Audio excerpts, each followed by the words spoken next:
Bonjour, bonsoir, bon après-midi à chacun d'entre vous. Je suis très heureuse de vous accueillir.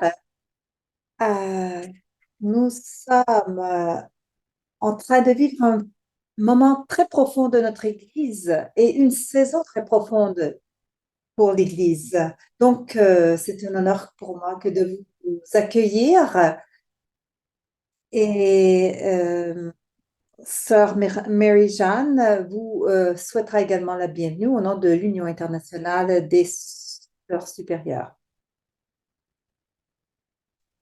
Bonjour, je vous souhaite une bienvenue très chaleureuse de Rome. Je suis très heureuse de vous accueillir. Ça fait maintenant 5 semaines depuis la première rencontre du synode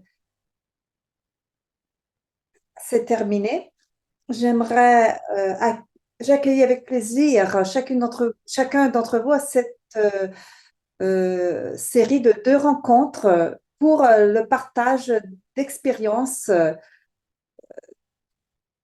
au niveau du synode. Donc, il y aura beaucoup d'informations, sources d'inspiration concernant le processus synodal. Comme vous le savez, sœur Maria Silverman, qui est la coordinatrice, a organisé des groupes pour pouvoir partager la nouvelle de ce cheminement particulièrement intéressant de communion.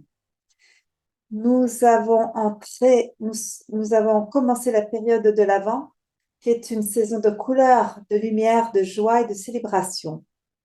Je pense que c'est très saillant que nous puissions répondre à l'invitation de l'Église afin d'approfondir nos réflexions et afin de se lancer dans ce cheminement ensemble. Au nom de l'USSG et de l'Union internationale des supérieures générales, j'aimerais vous souhaiter la bienvenue. Sœur Maria Silverman va nous présenter les différents intervenants, incluant Sœur Pat, notre secrétaire générale. Donc, je vous souhaite un temps très fructueux et merci encore de votre participation. Merci, sœur Mary John, qui est la secrétaire exécutive adjointe de l'USG. Et donc, je suis très heureuse, encore une fois, de vous accueillir on fait tous partie d'une même communauté. Et donc, nous souhaitons vous remercier et vous dire aussi que votre soutien dans la prière et votre attention lors de l'Assemblée a été très ressenti. Et donc, vous avez béni toutes les personnes qui ont participé au synode et tous les délégués, en particulier de l'UISG et de l'USG, de l'Union des supérieures générales. L'esprit a été parmi nous en tant que protagoniste. Et nous allons commencer aujourd'hui avec une prière qui, de plusieurs façons, a lancé le synode. Il s'agit de la prière de l'Atsumus Sancte Spiritus qui a été jouée en chant au cours du synode le 30 septembre et qui a ouvert en fait ce cheminement qui nous a euh, émus et qui nous a transformés. Et donc, c'est la Tsumus Sancte Spiritus de Taizé qui a été commentée en musique. Ça a été aussi la prière qui a été récitée au cours de toute la session du Concile Vatican II. Et ça a été la prière qui a été utilisée de façon quotidienne à l'Assemblée d'octobre du Synode. Et donc, je vais lancer une vidéo qui va vous donner une idée de l'espace dans lequel nous nous mouvons. Il y a aussi la chorale Taizé qui...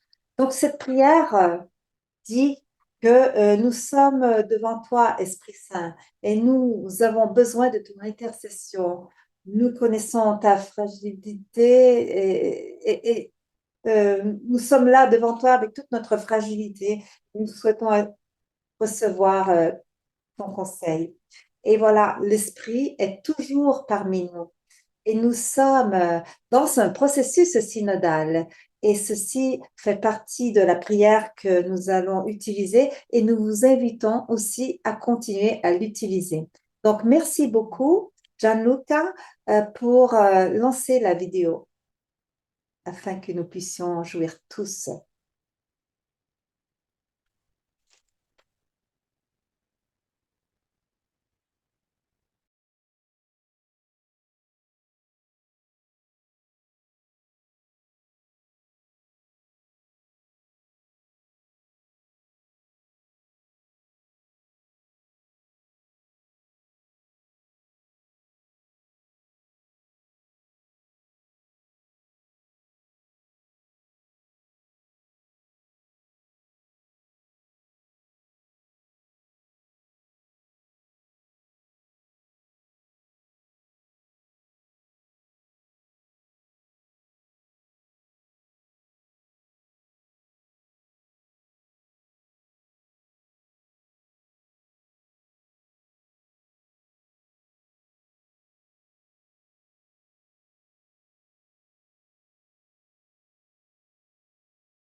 Nous voici devant toi, Esprit Saint, en ton nom nous sommes réunis. Toi, notre seul conseiller, viens à nous, demeure avec nous, daigne habiter nos cœurs. Enseigne-nous vers quel but nous orienter. Montre-nous comment nous devons marcher ensemble. Nous qui sommes faibles et pécheurs, ne permets pas que nous provoquions le désordre. Fais en sorte que l'ignorance ne nous entraîne pas sur une fausse route, ni que la partialité influence nos actes. Que nous trouvions en toi notre unité, sans nous éloigner du chemin de la vérité et de la justice, en avançant ensemble vers la vie éternelle. Nous te le demandons à toi, qui agis en tout temps et en tout lieu, dans la communion du Père et du Fils, pour les siècles et des siècles. Amen.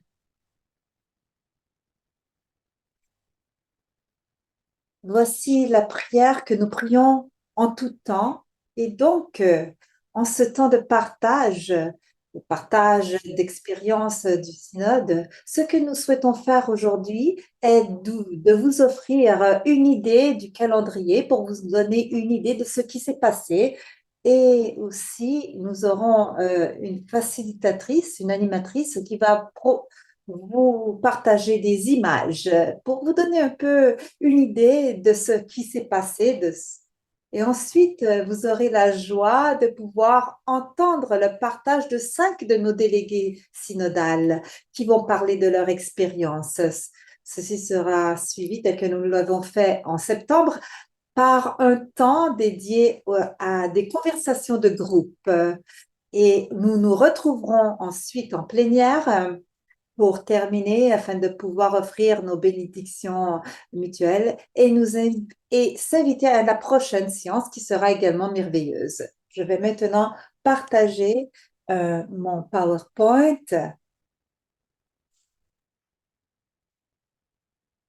pour vous donner une idée de ce qui s'est passé. Il y a eu beaucoup qui s'est passé au cours de cette assemblée synodale et dans plusieurs langues.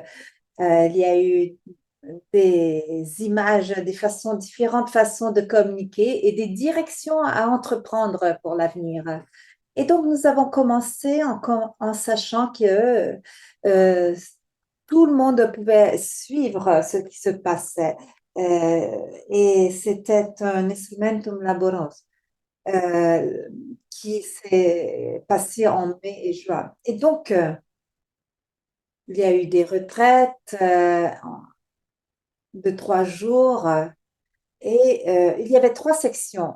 Une qui concernait l'Église synodale, qui était la clé du synode. Il s'agissait de savoir ce que ça veut dire que d'être Église aujourd'hui et de quelle façon l'Esprit nous y invite. Et ça, c'était central et ça nous a illuminé aussi notre méthode. On a ensuite un volet concernant les thèmes prioritaires pour l'Église synodale qui sont communion, mission, participation. Et donc, on a au troisième volet parlé des conclusions et des propositions. On a aussi parlé de la prochaine assemblée pour pouvoir vivre ce qui a été proposé, ce qui va au pape François, parce qu'il discernera de son côté tout ce qui s'est passé. Alors, il y a eu beaucoup de dynamique et il y a eu une dimension profonde de cette rencontre. Et j'ai beaucoup aimé l'atmosphère. Il y avait de petits cercles de réunion et donc ça nous a permis d'approfondir. L'introduction était une présentation par le rapporteur général pour examiner certains thèmes théologiques. Et ensuite, on a eu des sessions plénières, des groupes de travail, ensuite des sessions de conclusion. Alors, on a vraiment pu conclure à partir de tous les retours, de tout ce qui a été partagé. Et donc, vous pouvez voir qu'il s'agit vraiment d'une atmosphère très profonde. Et si on examine le calendrier, Eh bien, vous allez voir que le début, le 30 septembre, on avait eu un service de prière écuménique. En octobre 1-3, on a eu une retraite. Octobre 4-7, il y a eu une expérience. Euh, on a travaillé pendant 6 jours consécutifs. Le samedi était une demi-journée et dimanche était la journée où les animateurs, les animatrices avaient le temps de réfléchir à tout ce qui s'était passé durant la semaine. Et ensuite, le 23 octobre, il y a eu la lettre au peuple de Dieu et il y a eu des vidéos qui ont été élaboré à partir de cette lettre. Et donc, ensuite, le 25 octobre, il y a eu l'ébauche d'une synthèse parce que on a pu suivre l'évolution de cette ébauche et pour voir, on s'est confronté pour savoir ce qui étaient les impressions les plus profondes. Donc, on a développé un document de 2 pages et finalement, on est arrivé à la synthèse, à une première ébauche de la synthèse. Et ensuite, je me suis je suis allée à la basilique de Saint-Pierre où pape Jean le 23 repose en paix et je suis restée avec lui, j'ai prié avec lui avec un sens profond de gratitude. Et ensuite, j'ai reçu les modifications, on a reçu les modifications à cette synthèse. Et donc, chaque groupe a pu offrir ses propres suggestions en disant, mais j'aurais bien aimé ajouter ceci, il y a cette question qui me semble à élaborer davantage. Alors, beaucoup a été fait de façon, en suivant une modalité de discernement. Et le 28, on a effectué la lecture de cette synthèse, on a écouté profondément et on a pu ensuite voter sur la synthèse. Et le 29, dimanche, on a eu la messe de clôture du synode. Donc maintenant, 5 points rapides. En tant qu'animatrice, j'aimerais vous parler de ce qui a fait la différence. Un, c'était que l'Esprit Saint était protagoniste. Au cours de ces jours, durant ces jours, je, je me suis rendu compte que seul l'Esprit Saint a pu nous mouvoir aussi profondément, nous ouvrir aussi profondément et nous transporter aussi loin.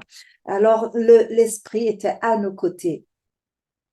Le deuxième aspect est, alors, on a une image qui parle de comment on peut reconstruire la communauté comme une réponse à la polarisation.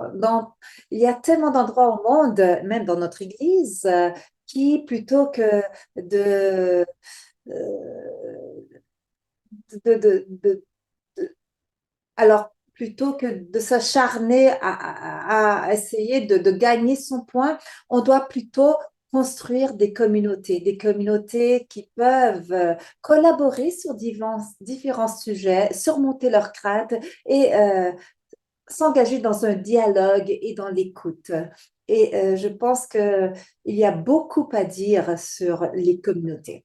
Troisièmement, j'ai été très frappée par la question de l'amitié qui est ressortie au cours de ce parcours synodal. L'amitié, oui, ça va au-delà de ce que on pense. Alors, on ne nous a pas seulement demandé d'être présents, on nous a appelés à devenir des amis, à développer des amitiés. Et donc, il y a plusieurs témoignages de cet aspect.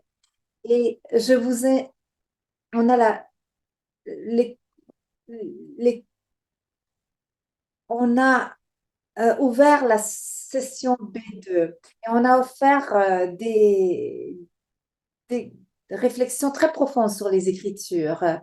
Et tout ça est disponible sur vatican.ca. Alors, troisième point, discernement. Les gens parlent beaucoup du discernement. On parle de prière, entre autres. de table ronde, de l'écoute, du partage. Alors, on a fait beaucoup plus d'écoute que de partage. Alors, notre discernement avait beaucoup à voir avec le silence. Le silence est tellement important. C'est un appel pour nous dans la vie religieuse, dans l'Église et pour tout le peuple de Dieu. Et on peut réfléchir à ce que nous invite l'Esprit en moi à partir de la communauté de la terre. Et donc, c'est un processus qui a besoin de temps. On ne se sentait pas du tout pressé. On avait tout le temps dont on avait besoin pour effectuer notre discernement. On avait le silence, on avait l'écoute. Et en- au final, on ressentait très fort un nous. C'était un nous. Tous et chacun ont été impliqués, tous et chacun ont atteint un consensus, tous et chacun faisaient partie d'un même mouvement. Alors, tout- tous et chacun peuvent pratiquer ce processus. Ce n'est pas seulement quelque chose qui se pratique durant le synode. C'est un processus qui peut être exercé partout en communauté, en ministère, dans nos paroisses, les écoles, en ligne, partout, avec tous les groupes.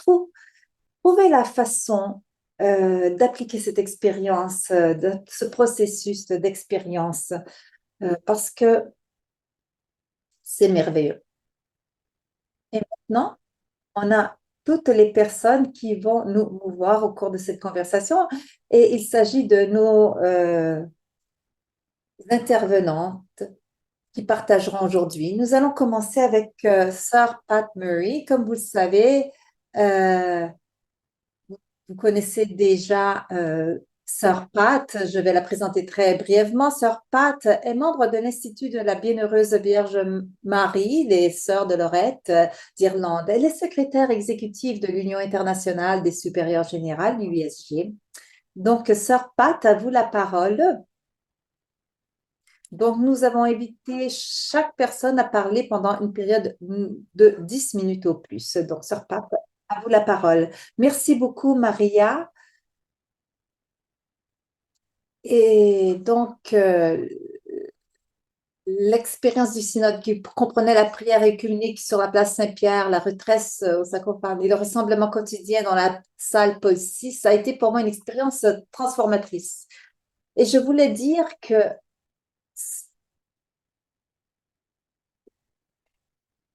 cette expérience, donc je répète, qui comprenait la prière œcuménique sur la place de Saint-Pierre, a été pour moi une expérience de transformation profonde parce qu'il s'agit d'une période d'écoute profonde et de conversion personnelle. Et durant cette retraite, Timothy Radcliffe a posé plusieurs questions importantes. Et l'une de ces questions était la suivante. Il nous a demandé, est-ce que nous sommes prêts à être rassemblés, non pas seulement physiquement, mais aussi avec nos cœurs et nos esprits? Est-ce que nous sommes prêts à être entraînés au-delà de la compréhension mutuelle et de la suspicion? Timothée nous a parlé de la puissance de la grâce de Dieu pour faire toutes choses nouvelles. Et en citant un confrère dominicain, il a dit que la nouveauté qui nous attendait était l'aube, la découverte, le printemps, la nouvelle naissance, la venue à la vie, la lumière, l'éveil, la transcendance, la libération, le don, le pardon, la réconciliation, la révolution, la foi, l'espérance et l'amour. Il a dit que c'est la puissance de l'Esprit de Dieu qui transforme et renouvelle toutes choses. Chaque, donc, chaque jour, je priais pour être pleinement présente avec tout mon esprit et tout mon cœur pour être ouverte à la puissance de la grâce de Dieu pour faire toutes choses nouvelles, y compris moi-même, et que je me permettrai d'être attirée au-delà de la compréhension et de la suspicion mutuelle, parce que j'avais profondément conscience qu'il s'agissait d'un moment important, fondamental dans la vie de l'Église et dans ma propre vie, et que nous étions tous invités à entreprendre un cheminement spirituel ensemble en tant que peuple de Dieu. Et nous sommes tous invités à entreprendre ce cheminement spirituel. Vous n'avez peut-être pas été invité à participer au synode, mais vous êtes invité à participer au cheminement parce que vous êtes ici. Et pour moi, le processus synodal est une continuité de ce que peut faire le Vatican II. Je suis entrée dans la vie religieuse au moment où le Concile Vatican II s'achevait.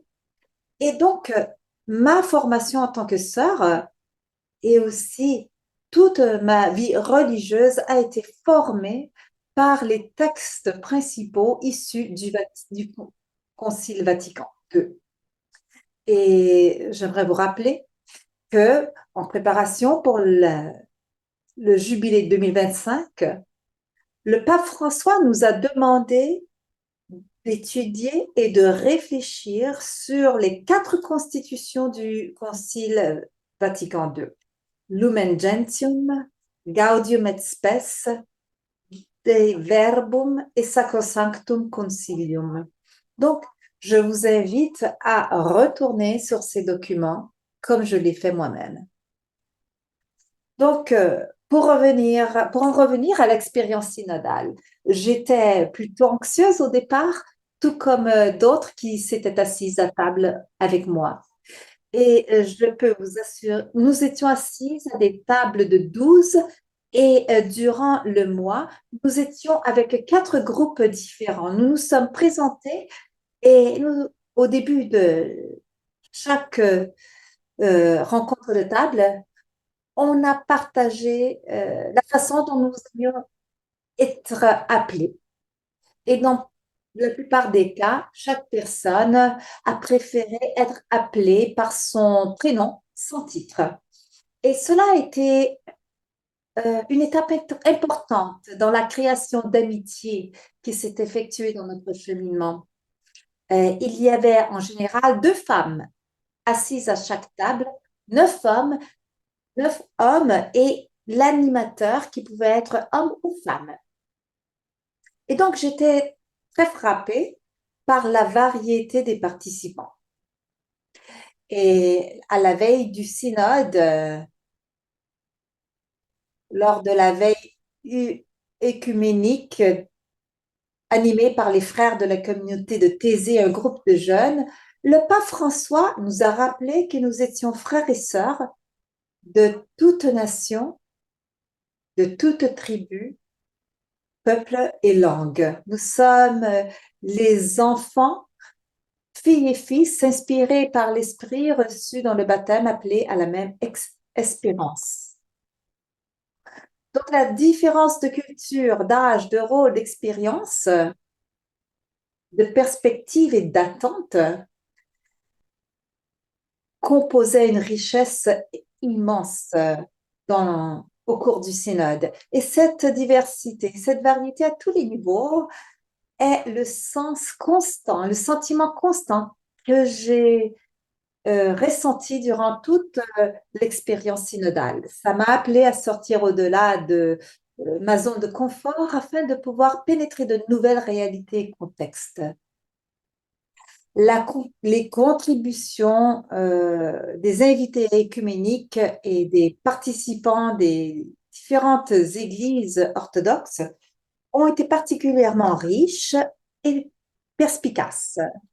Et aux tables, nous, nous, nous sommes écoutés les uns des autres, nous avons échangé nos perspectives, nous avons parlé de différents sujets qui nous ont été assignés à partir du document de travail. Et cette écoute profonde est une pratique spirituelle. et nous la pratiquions à chaque session. Donc, nous étions à l'école du cœur. Chaque personne a partagé pendant 4 minutes, pouvait partager pendant 4 minutes ce qu'il avait préparé après la prière. Et prenait grand soin de préparer ces 4 minutes. Donc, qu'il s'agissait d'un cardinal, d'une laïque, d'un archevêque ou d'une religieuse, d'un frère ou d'une religieuse, d'un évêque ou d'un prêtre, les paroles de chacun, chacune étaient également importantes, alors que nous nous écoutions et que nous discernions ensemble où l'Esprit nous avait conduits. Ces conversations dans l'Esprit ont été profondément transformatrices et j'ai pu sentir le changement qui s'effectuait en moi au sujet de plusieurs questions et j'ai appris à apprécier les idées des autres dont le partage était souvent très différent du mien.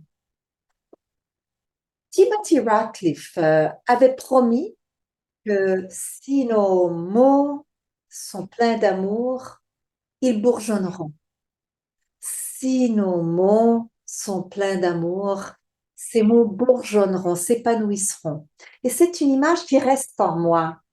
Les bourgeons sur les arbres, il y a vraiment beaucoup de bourgeons qui commencent à s'épanouir. Il y a eu 3 tours de pratique d'écoute contemplative avec une pause de prière après la contribution de chaque personne.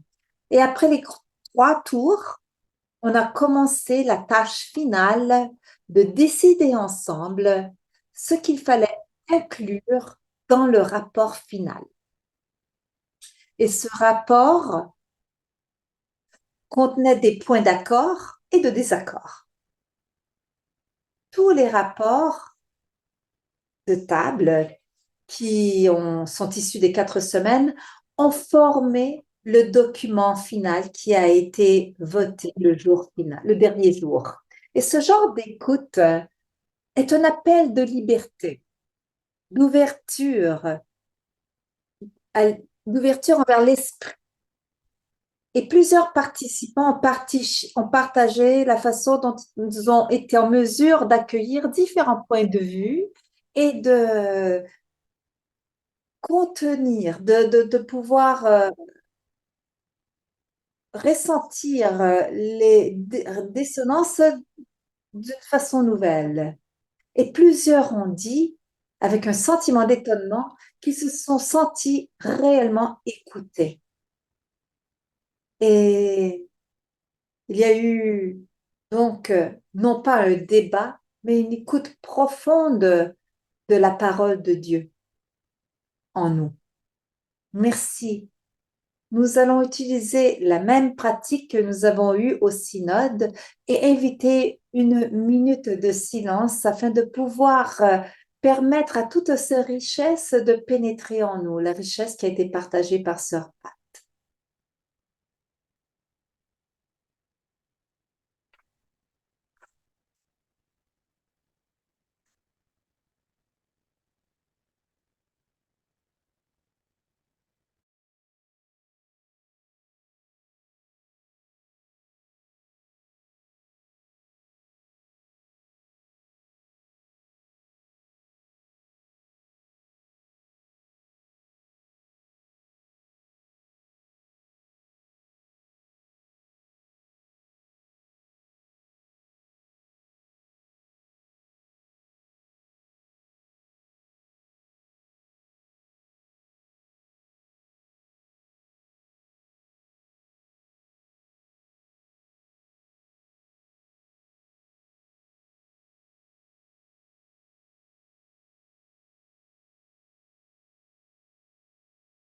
Nos 2 prochaines intervenantes vont parler d'aspects du synode qui sont ressortis comme étant particulièrement importants pour chacune. Et la première est Sœur Maria Nirmalini, qui est membre de l'Ordre apostolique du Carmel et qui est une figure religieuse et éducatrice en Inde. Elle est supérieure générale de sa congrégation depuis 2020 et en novembre 2021, elle a été élue présidente de la Conférence des religieuses de l'Inde, CRI. Elle n'est pas en mesure d'être avec nous à cause de ses voyages en Inde, mais nous avons une vidéo de son partage. Et donc, alors bonjour à tous, je suis très heureuse d'être avec vous. J'espère qu'un jour, nous allons pouvoir nous rencontrer en Inde. Je suis en ce moment en train de visiter l'État de Cachemire, qui est appelé aussi le paradis de l'Inde. Comme on l'a dit durant l'introduction, nous ne pouvons pas séparer l'expérience du synode de ce que nous aimerions rapporter dans nos vies personnelles en tant que leader de congrégation. Donc, j'aimerais parler de mon expérience personnelle. Ça a été une bénédiction, un don de Dieu de pouvoir avoir fait partie, de pouvoir participer à ce synode historique. Et ça a été une expérience transformatrice. Et on a cheminé dans un voyage intérieur. Timothy Radcliffe nous a parlé de la transfiguration. Il a donné le ton qui nous a permis de pénétrer ce synode sans préconditions en tête, sans préjugés. Il nous a bien préparés et nous a bien disposés à ce qui suivrait durant le synode. Ce que j'ai particulièrement aimé de cette retraite sur la transfiguration et la méditation était lorsque Père Timothée Radcliffe a dit que les disciples nous sont appelés à être ici, mais après 3 jours, vous devez partir et retourner au synode et appliquer. Et comme les disciples peuvent mécomprendre l'évangile et le royaume de Dieu, de même, les participants du synode auront aussi des moments de difficulté où il y aura des désaccords, des mésententes. Mais il a ajouté, j'espère que vous serez guidés par l'Esprit. Mais la méditation vous permettra d'être guidés par le Seigneur vers l'espérance. Et c'est la façon dont nous avons procédé au synode. Et dans les groupes de table, il y avait toutes sortes de présences, différentes cultures, milieux, et c'était un espace euh, idéal pour une écoute respectueuse. Des cardinaux, des religieux, des religieuses, tous autour d'une même table en tant qu'égaux. Et chacun et chacune a eu l'occasion de parler pendant 4 minutes sur les sujets qui nous avaient été assignés. Le synode nous a permis de partager l'unicité de notre Église en tant que synode de Dieu, mais nous a aussi mené à réfléchir sur les ombres, sur nos vulnérabilités et surtout sur la question des abus. Et les conversations, les réflexions, les défis concernant la question de la justice et la dignité des femmes et l'implication dans l'Église ont été touchés. Ces réflexions nous ont rapprochés au niveau de la co-responsabilité et sur l'implication de tous et de toutes dans les processus de décision. Je suis certaine que lorsque que les participants sont retournés chez eux, ils ont rapporté beaucoup d'aspects. Ce que j'ai rapporté moi-même en tant que leader de congrégation, eh bien, ce que j'ai rapporté de ce synode était une façon synodale d'écouter, de partager et d'établir des conversations. Je continue personnellement en visitant mes provinces en Inde et en tant que supérieure majeure, en tant que dirigeante, quelles sont les choses qui me permettent d'accompagner mes communautés? Alors, c'est en lisant les documents, et non seulement en lisant ce document final, mais en le lisant de façon, avec, en le lisant de façon attentive, euh, avec une grande écoute profonde. C'est important de commencer dans nos propres espaces de travail, dans le style synodal de la leadership, où toute voix est importante. Chaque voix est importante. Je ressens aussi le besoin de renforcer ce point. Lorsqu'il y a beaucoup de partages effectués sur la hiérarchie au sein de l'Église, mais soyons honnêtes, la hiérarchie existe aussi dans nos propres congrégations religieuses. Et donc, c'est important pour nous, en tant que leaders, d'adopter une attitude de leadership participer. Et tandis que je me déplace d'une communauté à l'autre, je ressens des défis parce que je vois que nous voulons passer d'une chose à l'autre très rapidement. Et je ne sais pas si vous avez l'idée de, des difficultés euh, auxquelles sont confrontées l'Inde. Ce sont des difficultés énormes. Donc, c'est difficile pour moi de pouvoir écouter les voix de tous et chacun dans les communautés, d'écouter les voix des jeunes dans nos congrégations, et non seulement des jeunes, mais aussi d'écouter les fidèles. J'ai avec moi un bagage d'expériences très bonnes qui me proviennent des laïcs. Ils me permettent, ce partage d'expérience m'apporter à réfléchir sur ma propre vie et sur mon style de leadership. Ce que je veux faire en tant que présidente de la conférence, eh bien ça c'est très intéressant parce que en tant que présidente de la conférence, j'ai beaucoup d'interactions avec la conférence des évêques. Et donc le synode me donne la force nécessaire et le courage nécessaire, non seulement de pouvoir me confronter aux évêques en Inde, mais aussi sur comment travailler ensemble pour le bien commun en tant que peuple d'une même famille de Dieu. Et donc, une des choses que je sais auxquelles je m'attends, euh, et je me sens renforcée aussi, euh, mais les femmes religieuses aident. Alors, je suis capable maintenant de pouvoir écouter les voix de toute la congrégation des femmes. Et donc, c'est très important de pouvoir écouter la voix des minorités aussi. Et comment pouvons-nous initier un processus de dialogue? Parce que l'Inde, qui a un contexte politique particulier, pour nous, ce n'est pas un moment très facile en Inde.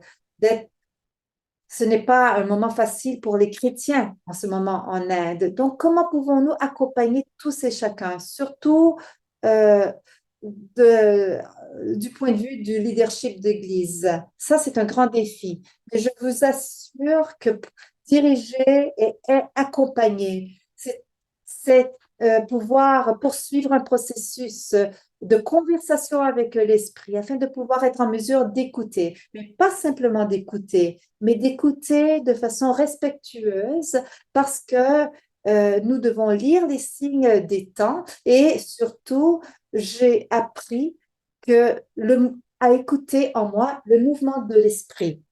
En tant que leader, je dirige mes communautés.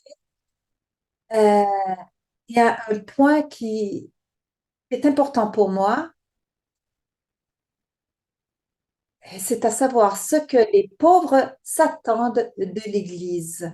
Ça, c'est un point essentiel. Et la réponse que j'ai reçue des pauvres était que nous voulons l'amour de l'Église. Et ça résonne en moi très profondément parce que je suis aussi un peu une activiste. Parce que là où il y a un défi, le défi d'atteindre les autres, surtout les plus démunis, les plus pauvres, ceux qui sont en marge de la société. Alors ce n'est pas seulement une question d'amour, mais j'aime ce qui est écrit dans le rapport synodal. C'est que ces personnes doivent être acceptées, reconnues, on doit respecter la dignité de qui ils sont. Et c'est ce que j'essaie de partager avec mes sœurs lorsqu'on parle de rayonnement. Nous devons non seulement rayonner à partir de notre position de supériorité, mais à partir d'une position d'égalité. Et nous devons enlever nos souliers lorsque nous pénétrons le temple, euh, que- qu'il s'agit d'une église, d'une mosquée ou autre, nous devons enlever nos souliers. Et enlever nos souliers veut dire qu'il n'y on- il n'y a il n'y a plus de position ni élevée ni basse. Nous sommes tous au même niveau. Et ça, c'est un défi, mais c'est une expérience spirituelle profonde pour moi en tant que leader d'une congrégation, en tant que leader de la conférence des religieuses. Et alors, je dois répondre à la question, comment je suis appelée à écouter toutes les personnes qui ont quelque chose à dire? Comment pouvoir écouter la sagesse des plus démunis, de ceux qui sont. Alors, merci beaucoup. Je vous souhaite une bonne poursuite de cet événement d'écoute mutuelle. Merci, sœur Nirmalini. Alors, tout comme pour sœur Pat, nous allons maintenant prendre quelques minutes pour euh, discerner les propos qui ont été partagés.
Alors, maintenant, nous allons écouter les propos de Sœur Mary Barron. Sœur Mary Barron vient d'Irlande. Elle est la dirigeante de la congrégation des Sœurs de Notre-Dame des Apôtres.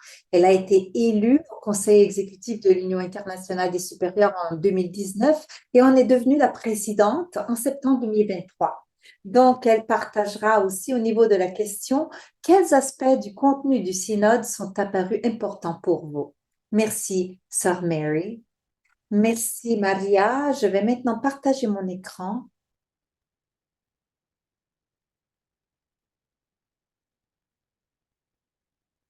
J'espère que vous voyez bien l'écran.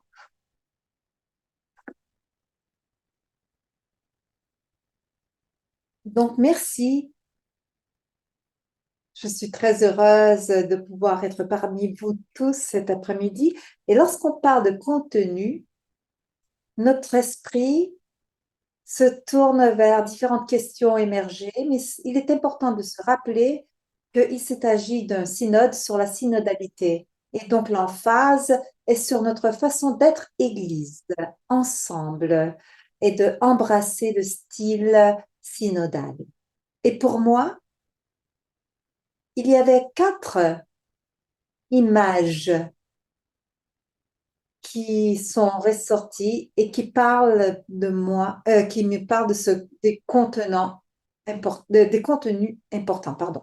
Et le premier est le symbole qui est la croix de Saint-Damien qui nous a accueillis à chaque jour, chaque fois qu'on entrait dans l'édifice. Et aussi l'icône de Notre-Dame qui a été posée devant nous et qui a accompagné le début de nos journées. Ça vient de la basilique Marie-Majeure qui s'appelle euh, le- alors, pour moi, le symbole de l'Église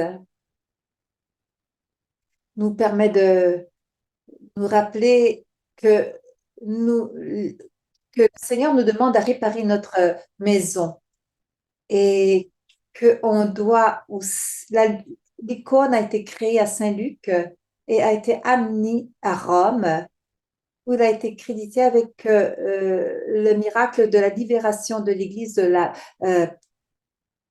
maladie au VIe siècle. Et donc, on a la toile de fond de tout ce qui ressort durant les discussions. Et c'est-à-dire notre désir de nous libérer des maladies de l'Église et de réparer notre maison. Et donc, il y a plusieurs propositions qui sont ressorties et qui visaient la façon dont nous pouvions viser les différents items, les différents points qui ont besoin de réparation, comme la transparence, la responsabilité, davantage de processus inclusifs. Les autres symboles qui sont également importants sont l'Évangile, la Bible, c'est-à-dire qui est toujours en vue dans la salle et qui pouvait être perçue lorsque nous prions chaque matin. Et aussi la synthèse du document de synthèse que nous aspirons nous dit que le travail du Seigneur prend la précédence sur les mots de l'Église et les mots des disciples, même ceux d'un synode, sont seulement l'écho des paroles du Seigneur lui-même. Et donc, c'est, ce n'est notre des disciples ensemble, notre style de prière, notre façon de prier ensemble va nous aider à nous écouter les uns les autres, nous aider à discerner ensemble. Et je pense que c'est très important et très essentiel à notre vie religieuse. Nous prions en tant que communauté, mais le style de nos prières nous mène doit nous mener à une rencontre plus profonde. Est-ce que nos prières personnelles suscitent notre capacité à détecter les signes de l'esprit dans nos vies? Et nos prières doivent nous aider à discerner. Certaines propositions suggèrent également un engagement pastoral pour élargir notre prière communautaire au-delà de l'Eucharistie, vous trouvez toutes sortes de formes de prières liturgiques qui sont culturellement appropriées, etc. Et ceci peut être trouvé dans le troisième chapitre. Le, le symbole final sont les tables rondes, cette façon d'être ensemble autour d'une même table, avec, chacun avec le même temps de parole, le même temps d'écoute, est clé pour un cheminement synodal. Nous ne pouvons pas ne pas souligner suffisamment l'importance de cette procédure. Nous avons de cette méthode qui nous a encouragés à explorer différentes formes de spiritualité et traditions au sein de l'Église. Ce n'est pas facile d'écouter différentes idées sans être tenté à opposer les vues qui ont été exprimées ou offrir sa propre contribution en tant que don pour les autres et non euh, sans que la proposer comme quelque chose d'absolu ou de certain. Nous devons trouver la façon de pouvoir justement proposer nos contributions en tant que don et non pas comme euh, seule vérité. Et donc, il y a aussi la façon de développer un discernement et un consensus. Nous avons retrouvé une expérience spirituelle et ecclésiale de discernement et de développement d'un consensus. La démocratie est toujours la volonté d'une majorité sur une minorité. Il y a toujours des gagnants et des perdants, mais de cette façon synodale, parfois la sagesse se trouve dans la voix d'une minorité qui doit être écoutée, entendue. Nous avons, grâce à cette méthodologie de conversation de l'esprit, dans l'esprit, nous avons appris que la conversation en soi est plus qu'un dialogue, qu'il s'agit de quelque chose qui implique des sentiments, euh, la conversion est toujours en jeu dans la conversation. Donc, la conversation avec l'esprit veut dire une expérience de partage véritable, de foi, de la recherche de la volonté de Dieu dans une atmosphère évangélique où l'Esprit Saint fait entendre sa voix. D'autres éléments qui m'ont frappé comme étant importants, au chapitre 4, où on parlait des peuples qui vivent dans la pauvreté, eh bien, nous devons les inclure.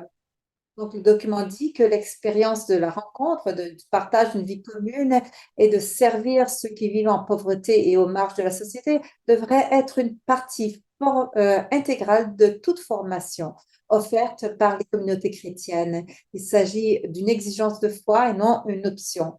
C'est particulièrement vrai pour les candidats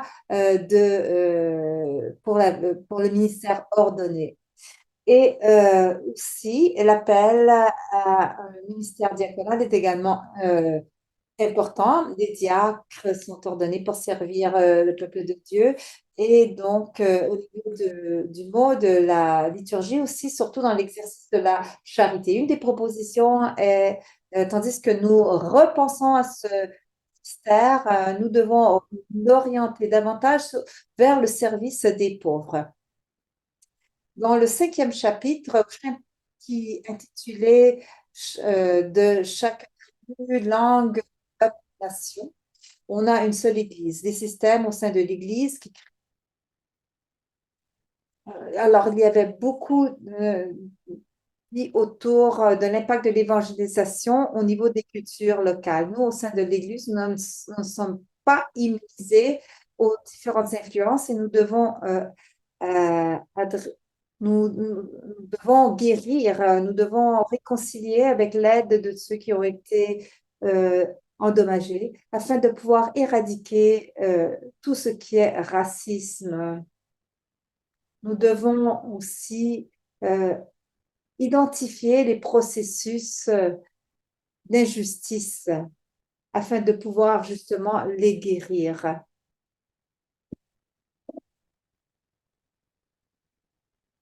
Chapitre 7 sur la voie de la chrétienté. J'ai déjà mentionné qu'il y avait des délégués œcuméniques et ce qu'on a reçu d'eux. Et donc, j'ai senti l'appel d'un engagement œcuménique, un appel de vie religieuse afin d'être plus proactif dans ce domaine.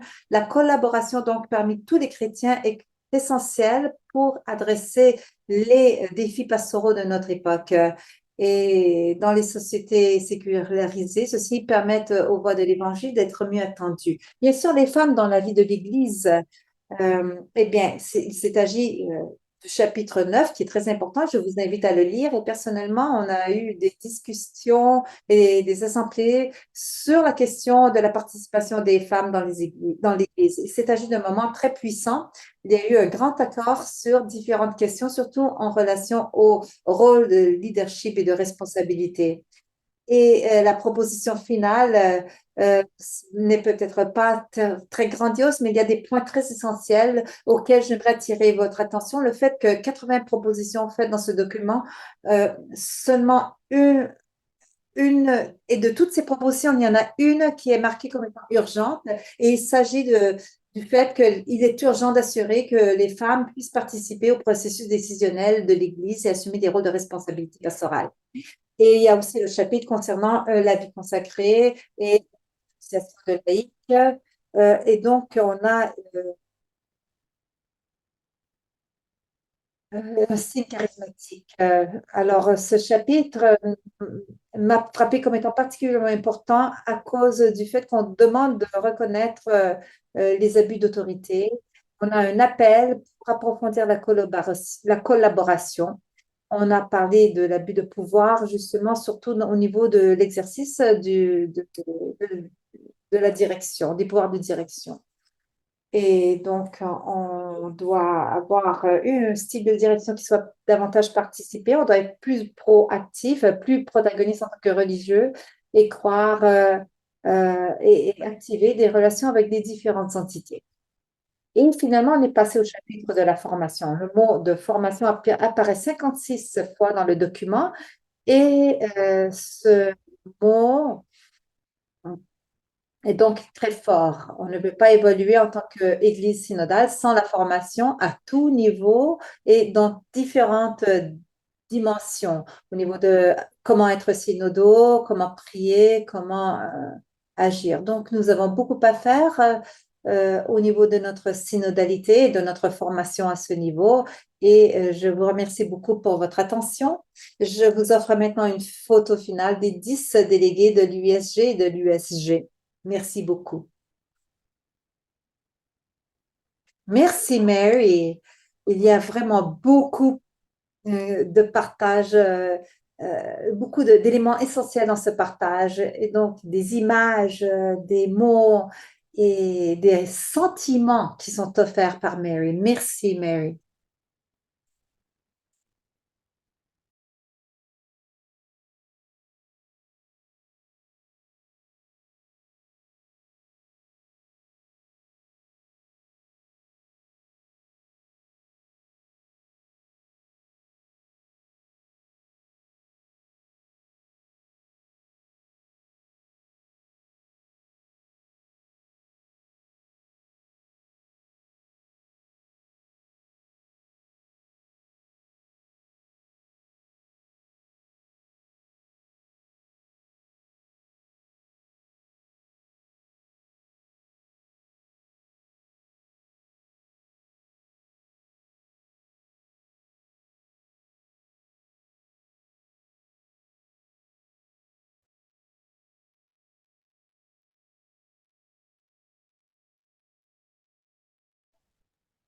Eh bien, nous allons maintenant écouter le partage de sœur Élisée Rimana, qui est née au Burundi en 1976.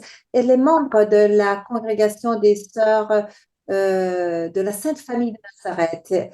Elle a occupé différents rôles au sein de la congrégation et de l'Église, soit au Burundi et en Italie. Depuis 2020, elle est membre du conseil général de sa congrégation. Élisée et Elisabeth qui suivra partageront sur quels défis voyez-vous pour la vie consacrée à partir de l'expérience synodale. Donc, sœur Élisée s'exprimera en français. Donc, les personnes qui ne comprennent pas le français, assurez-vous d'activer la traduction en anglais ou dans la langue de votre choix. À vous la parole, sœur Élisée. Bonjour à tout le monde.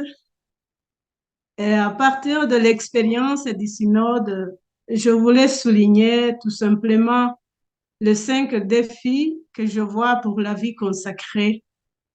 Premièrement, comme on l'a déjà souligné, le style de vie, le style synodal est avant tout un mode de vie. Mode de vie et d'agir du Christ et par conséquent d'oser le mode de vie, d'agir des disciples et de la vie consacrée en particulier. Nous venons de vivre cette expérience d'une église en marche qui a senti le désir de se mettre à l'écoute de la parole de Dieu, de se laisser interpeller par les joies et les souffrances de ses fils et filles et de discerner la volonté de Dieu dans l'aujourd'hui du monde et de l'Église afin de répondre d'une manière efficace à sa mission. Le synode a reconnu à la vie consacrée et aux associations des fidèles la grâce de percevoir les changements et de saisir les appels de l'Esprit. Aussi, la vie consacrée dans laquelle se manifeste la dimension charismatique de l'Église s'est mise en marche pour écouter et discerner, pour se laisser interpeller par l'histoire et les événements en vue de sa mission. Cette pratique synodale n'est pas nouvelle pour la vie consacrée, car elle fait partie de notre façon de procéder dans des chapitres généraux ou provinciaux, dans des assemblées concertatives, dans des rencontres de consultation à différents niveaux. Il doit devenir par conséquent un mode de vie et d'agir. Il est aussi vrai que la vie consacrée doit continuellement se mettre à l'écoute de la parole de Dieu, à l'écoute de nos frères et sœurs, dans nos communautés, dans l'Église et dans nos milieux de vie et de travail, à l'écoute des pauvres et des marginalisés, à l'écoute de nos charismes et de leurs besoins de s'actualiser aujourd'hui dans le temps et dans l'espace, et ensemble discerner d'une manière participative la volonté de Dieu. La vie consacrée doit se mettre en marche, à l'exemple des disciples d'Emmaüs, pour aller à la rencontre de Jésus, lui qui révèle le sens des événements et de l'histoire, en vue de répondre adéquatement et efficacement.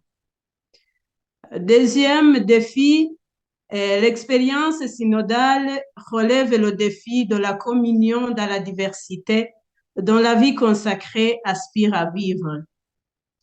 Dans cette marche, la synodalité ne se vit pas de manière solitaire, mais ensemble avec les autres, orientés vers la même finalité. Des différences charismatiques, culturelles, ministérielles, générationnelles et anthropologiques ne sont pas des obstacles à la communion, mais rendent visible la beauté de l'Église unique mais universelle. L'expérience d'écoute et de l'autre avec son point de vue différent, sans céder à la discussion frontale et immédiate, et d'offrir sa propre contribution comme un don pour les autres, sans prétendre qu'elle soit une certitude absolue, à consolider l'unité dans la diversité et élargit notre façon de voir et d'interpréter les événements et les situations. La vie consacrée est la première à bénéficier de cette richesse par des communautés qui deviennent de plus en plus multiculturelles et cherchent à vivre cette communion dans la diversité pour la mission. Cette communion devient elle-même témoignage de la possibilité fraternelle universelle.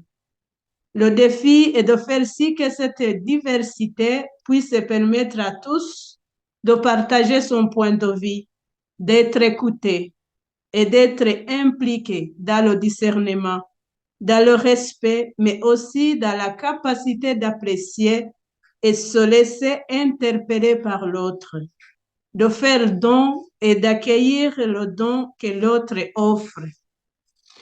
Les différences ne se vivent pas sans difficulté, mais la synodalité invite de sortir de soi pour collaborer avec d'autres charismes et ministères pour s'éclaircir mutuellement. Cela demande de l'humilité. Troisième défi, c'est que l'expérience synodale nous invite à repenser les dons et les charismes de la vie consacrée au sein des églises locales et sa présence prophétique. La vie religieuse et d'autres associations et mouvements ecclésiaux exercent sa mission dans l'Église à travers l'exercice de leur charisme propre. Mais souvent, il peut y avoir des incompréhensions liées à la manière dont quelques autorités ecclésiales et surtout le clerc prennent la vie religieuse, voulant des communautés à leur service, à les considérer comme des main-d'œuvre ou bénévoles exerçant des services qui ne répondent pas au charisme et dons propres. Pour les communautés religieuses, mettre ensemble des exigences charismatiques et le service à la mission de l'Église reste un défi qui demande l'écoute mutuelle entre les religieux et le clergé et le discernement dans le respect des dons particuliers de chacun au service de la mission de l'Église. Il est vrai qu'il y a aussi des mouvements ou associations de fidèles avec des tendances de se renfermer sur soi, agissant comme une entité non ecclésiale, marchant en parallèle à l'Église et devenant obstacle à la communion. La solution serait sûrement de s'ouvrir au dialogue pour consolider les relations et permettre la collaboration dans le respect des charismes et dons. Renforcer la collaboration avec les ministères ordonnés, avec d'autres congrégations et sociétés, avec des laïcs, est une richesse au service de la communion dans l'Église et dans nos congrégations. Et la rendre prophétique dans ce sens, dans ce monde qui s'entre-déchire. Pour cette raison, il est nécessaire, comme le synode l'a souligné, de revoir et réétudier les relations entre les évêques et les religieux pour une meilleure collaboration et l'entraide mutuelle dans la mission à travers la révision du document Mutuae Relationes. Cette communion doit se manifester aussi dans les structures de collaboration entre les instituts qui cherchent ensemble comment devenir prophètes de la communion dans le monde. Quatrième défi, la vie consacrée est appelée à être prophète de la proximité envers les petits et pauvres, vers les périphéries. Le cheminement synodal a permis l'écoute des différentes catégories de personnes qui interpellent l'Église dans sa crédibilité et son efficacité dans l'évangélisation. Les pauvres, ceux qui vivent en marge de la société et de l'Église, ceux qui se sentent marginalisés par l'Église même. La vie religieuse cherche à se mettre à l'écoute de ces différentes pauvretés. Elle témoigne la miséricorde du Père à travers l'accueil et l'accompagnement, et par amour et avec amour, elle invite à la conversion pour accueillir le salut apporté par Dieu. La mission de la vie consacrée est dans ce sens celle de se faire proche de ces pauvres et personnes oubliées, de marcher avec eux pour leur manifester la tendresse divine.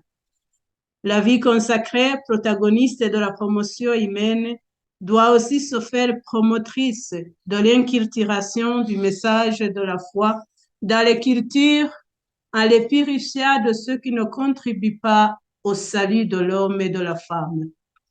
L'exemple à travers l'échange qui nous a été donné, on a constaté qu'il y a encore des pays où des femmes n'ont pas de parole, où sont des objets au service des hommes et vivent tranquillement dans ces situations. La vie religieuse doit collaborer à mettre fin à tous ces systèmes d'esclavage et de marginalisation qui pèsent encore sur certaines personnes, surtout les plus faibles de la société. Élargir l'attente pour la vie consacrée doit porter à dépasser, à ouvrir les portes et aller vers ceux qui se sentent rejetés.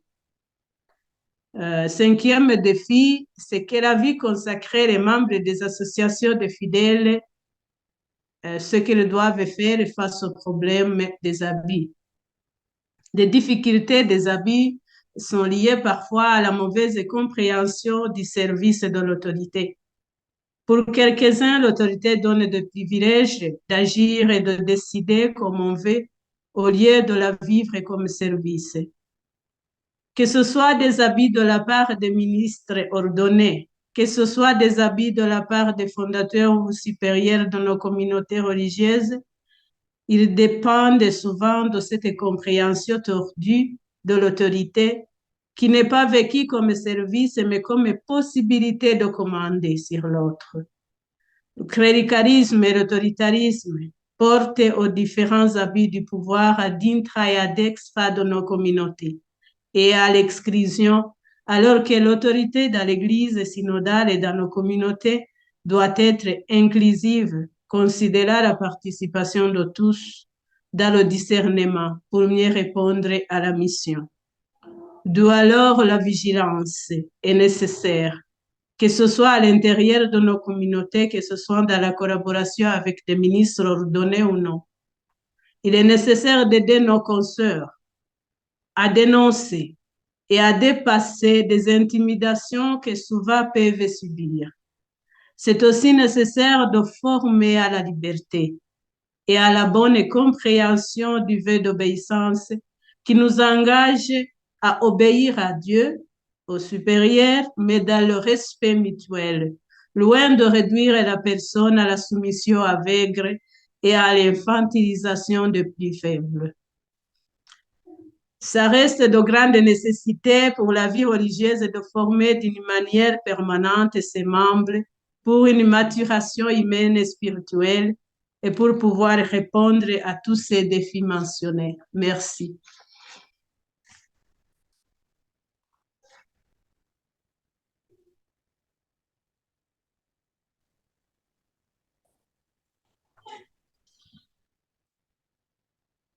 sister.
Notre cinquième intervenante est Sœur Elizabeth Davis, citoyenne canadienne, qui est membre de la Congrégation des Sœurs de la Miséricorde de Terre-Neuve et du Labrador. Sa vaste expérience ministérielle couvre plusieurs domaines, de l'éducation et des soins de santé au leadership de congrégation à l'érudition biblique. Donc, bienvenue, Sœur Elizabeth Davis. Quels sont les défis de la vie consacrée?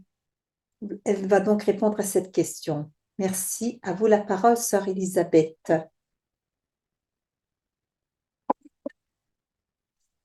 Bonjour, bon après-midi et bonsoir. L'Église doit se laisser questionner par l'appel de l'Esprit. Et ce sont les mots de la lettre au peuple de Dieu qui nous permet d'appréhender la vie religieuse et ses défis, afin que nous puissions y répondre. La vie consacrée joue. Alors, à la session du synode, nous avons 118 participants ayant droit de vote qui font partie de la vie consacrée. On avait 88 cardinaux, des prêtres.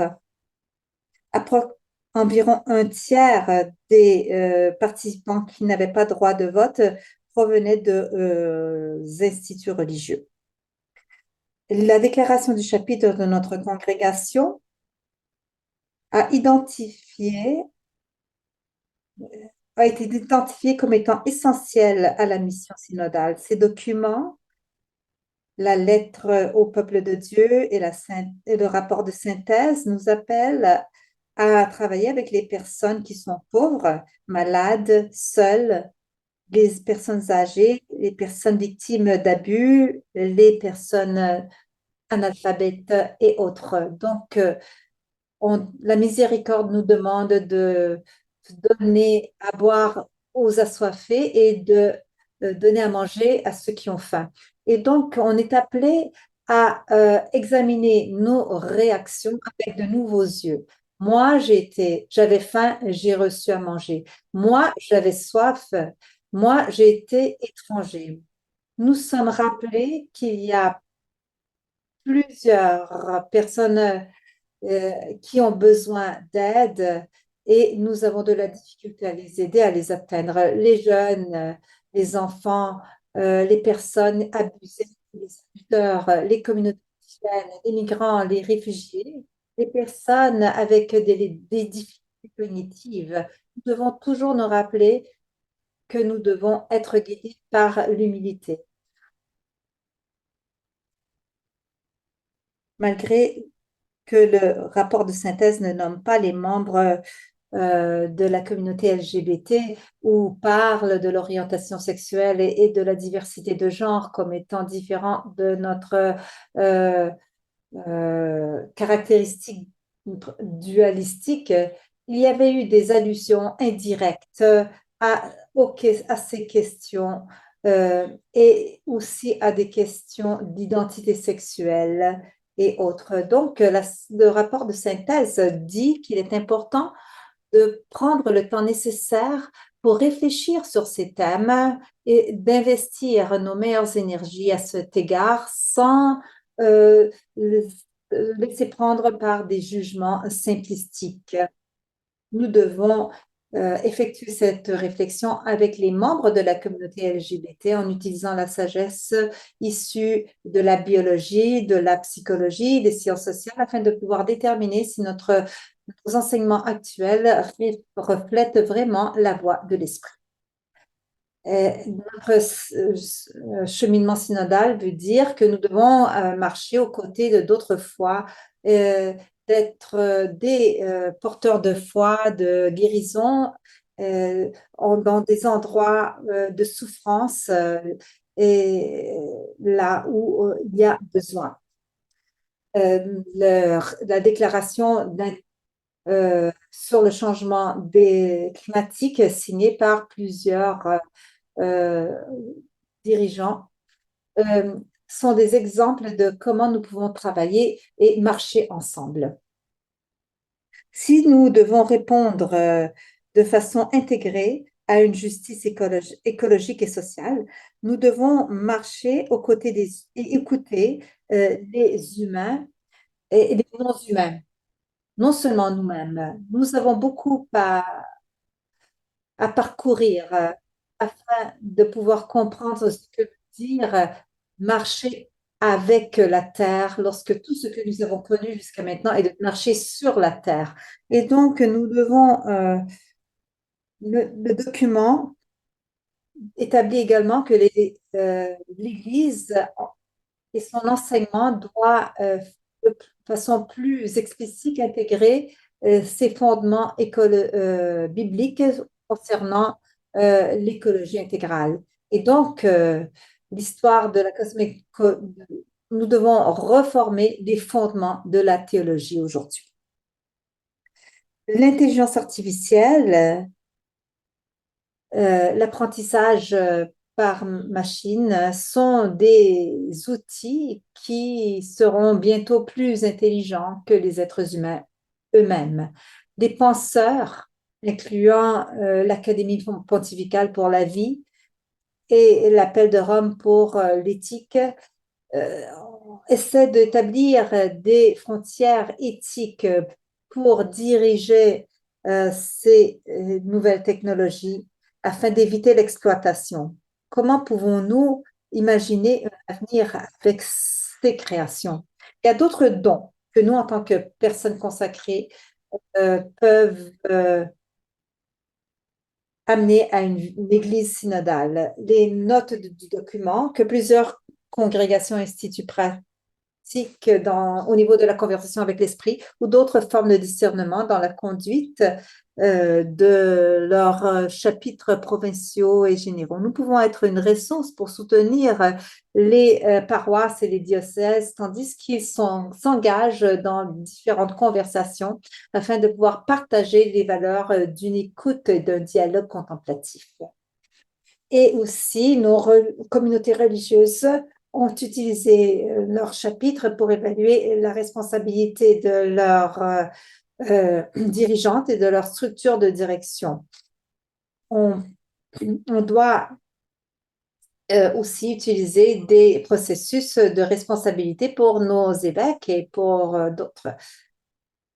Il y a référence aussi dans le rapport de synthèse au besoin de viser les problèmes de justice et raciaux, surtout aussi les problèmes d'inégalité au niveau des femmes. Alors, il y a des cas d'abus subis par les membres de vie religieuse, surtout les femmes. Et donc, on essaie de promouvoir la rencontre telle qu'on l'a entendue de la part des autres intervenantes euh, afin de pouvoir adresser ce problème. Les femmes sont la portion plus importante de la vie consacrée. Et donc, il faut vraiment que la place des femmes soit réévaluée au sein de l'Église. Nous devons renforcer la partie jouée par les femmes dans l'Église, surtout au niveau de la prise de décision. Nous sommes encouragés par la proposition aussi, directement à partir du rapport, de s'assurer que les textes liturgiques et aussi que les documents d'Église soient plus attentifs à l'utilisation de la langue, du langage, en tenant compte d'une considération égale entre les femmes et les hommes et d'inclure des mots, des images et des narrations qui incluent davantage l'expérience des femmes.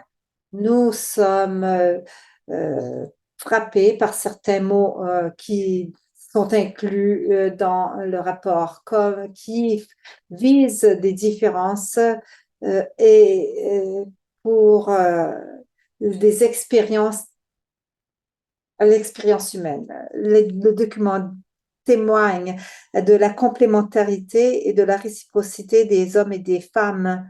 La dualité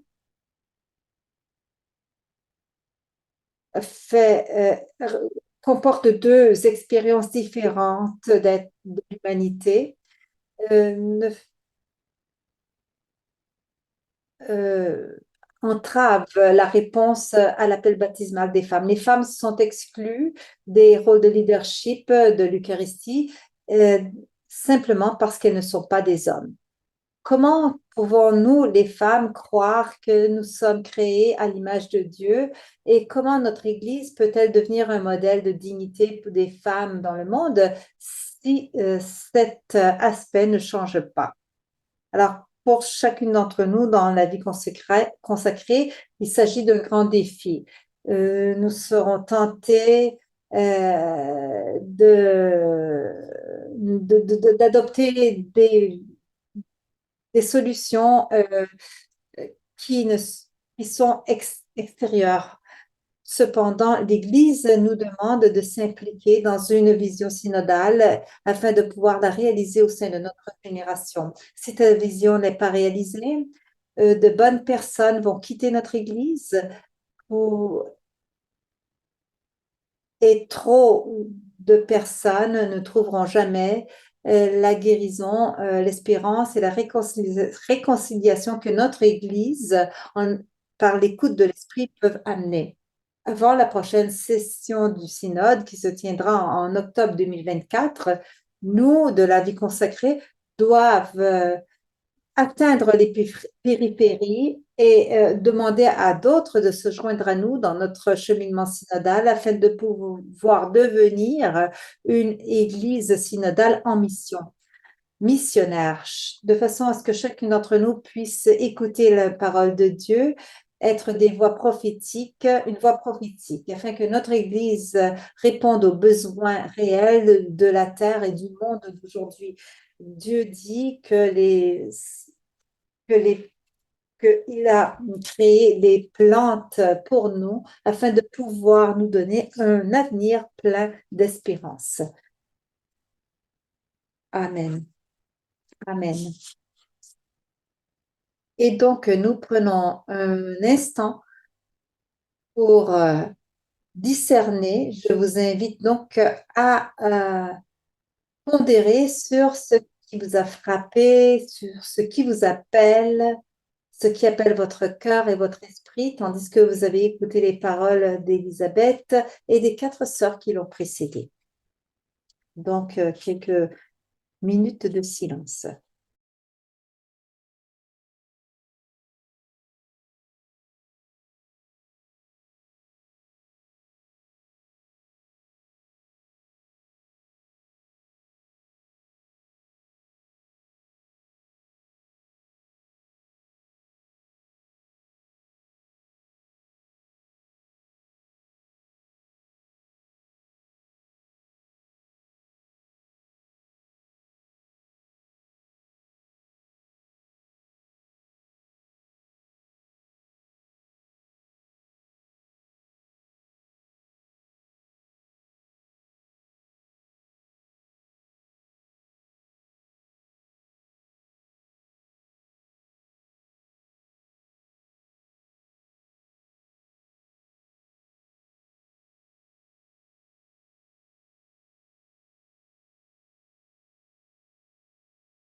Que nous avons lancé les préparations en septembre, je m'étais dit qu'on ne peut pas surestimer l'importance de cette période. Euh, c'est- alors, le synode de 2023, puisque j'y ai participé, je vous le répète, j'espère que vous qui nous écoutez, j'espère que vous ressentez l'énergie de l'esprit qui nous meut. Vous avez effectué une écoute profonde et maintenant vous êtes invité à vous répartir en petits groupes afin de répéter une petite en petit ce que nous avons expérimenté durant le synode. Donc, je vais maintenant partager l'écran très brièvement. Et la conversation dans l'esprit est une façon de pouvoir effectuer une écoute profonde et une réactivité. C'est une façon de discerner afin de pouvoir prendre des décisions. Donc, dans notre premier tour de partage, ce que vous êtes invité à faire est de répondre aux questions. Qu'est-ce que vous avez entendu qui vous attire davantage, qui vous émeut, qui vous meut? Alors, nous donnons une minute chacune. Il faudra que quelqu'un du groupe euh, serve de personne qui fasse respecter les délais afin que tout le monde dispose du même temps et que tout le monde, toutes les personnes puissent s'entendre mutuellement. Donc, deuxième tour, vous devez répondre à la question, qu'est-ce que vous avez entendu à partir des unes et des autres? Donc, à partir du partage que vous avez fait au premier tour, vous allez devoir répondre à ce que ça a suscité en vous. Encore une fois, vous aurez une minute pour vous exprimer. Et vous aurez une pause de silence entre toutes les réponses. Alors, on vous invite dans vos petits groupes à offrir un ou deux éléments clés qui vous ont frappé, qui sont suscités en vous. Alors, au troisième tour, vous allez parler du mot, de la phrase qui reflète votre écoute et votre partage. Alors, on a donc 20 minutes pour cet exercice et à la fin de cet exercice de partage, nous nous retrouverons en plénière pour pouvoir exprimer nos retours de groupe. Donc, j'espère que nos magiciens techniques puissent vous diviser, vous répartir en petits groupes et alors, pour commencer vos tours de table, vous allez commencer par vous présenter et ensuite répondre aux trois questions qui vous sont posées. Alors, merci Gianluca et à toute l'équipe technique de bien vouloir répartir les groupes.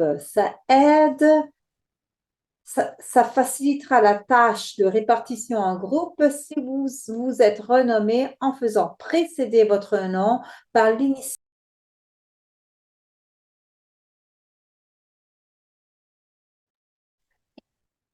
Alors, nous savons, des mots qui retournent sont religieux, église.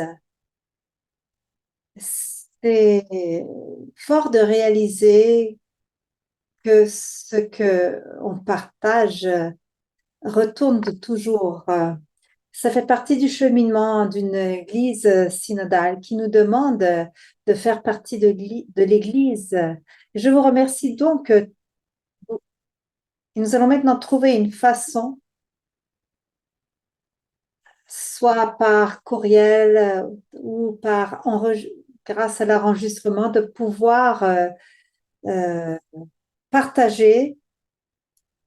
Vous pouvez peut-être trouver la façon de sauvegarder le chat vous-même, mais premièrement, j'aimerais euh, commencer par remercier les 5 intervenantes. On aurait encore 8 heures de partage à faire. Il s'agit d'un départ. Je vous remercie pour votre temps, pour vos pensées et je remercie aussi toutes les délégués qui ont apporté leur résonance aussi au synode. Alors, aujourd'hui, il s'agit de la première séance de deux séances concernant le partage sur l'Assemblée synodale. Et la semaine prochaine, nous allons entendre parler du document en soi et toute la richesse que ce document a à nous offrir. On aura aussi Giacomo Costa, un jésuite, qui nous parlera des implications du processus synodal et aussi ce que ça veut dire aujourd'hui. Il s'agit d'un appel à la vocation ad intra, mais aussi ad extra pour le monde extérieur. Donc, Giacomo nous donnera beaucoup de notions sur lesquelles réfléchir. Et donc, on pourra partager les enregistrements librement. Alors, nous vous invitons à le faire. Votre devoir, le devoir qui vous attend, vu que vous avez beaucoup entendu à partir des différents participants, est de lire le début du document de synthèse, du rapport de synthèse sur le synode. Vous allez pouvoir le télécharger. Il est disponible en ligne. Alors, nous vous invitons à le consulter et à lire le début du document afin que vous puissiez préparer la présentation, la rencontre de la semaine prochaine. J'aimerais aussi vous remercier pour votre participation et remercier aussi notre merveilleuse équipe de communicateurs, communicatrices, facilitateurs qui sont nos interprètes. Et aussi, je remercie toute l'équipe qui entoure les activités de la USG pour l'organisation de ces merveilleux événements. Et je vous souhaite une merveilleuse fin de journée, soirée ou poursuite, ou bonne nuit même. Et on se revoit bientôt la semaine prochaine. Merci beaucoup et au revoir.